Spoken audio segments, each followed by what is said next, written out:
Ekki frekar grátlega tapina, þeir voru konir 10-12 yfir og svo voru þeir 9 stigum yfir, þeir voru bara 2,5 eftir. Hvað Það engin munur í körfubolta og við bara náðum ekki að loka þessu. Við náðum ekki að skora síðustu 3,5 mínútur eða hvað það er og eftir að við fengum fullt af fínum tækifærum til þess að gera það og við ætlum bara að ýta okkur frá körfunum og vorum að gera eitthvað allt annað.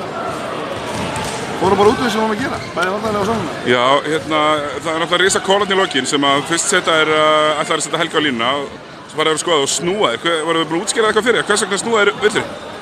Já, bara þess að það var í skot, þá er boltinn ennþá á valdi þeirra og þá kemur brotið og þá var það sóknarvillu. Þannig að færa þetta úr lúsbólvillu yfir í sóknarvillu? Já. Ok, skil. Þú sammála þeirri túlkun? Þetta eru bestu dómar landsins, en ég ætla ekki að fara að hefast það. Það er bara engin séns. Þá eru þið bara konið með baki við vegg. Hvað Pavel? Hvernig er staðan á honum?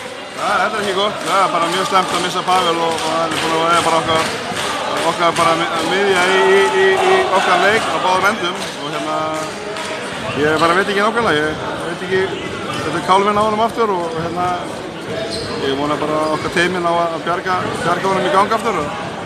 Við þurfum að ná rosalega góðu leik á fimmtudaginn og koma svo aftur í D-deildina.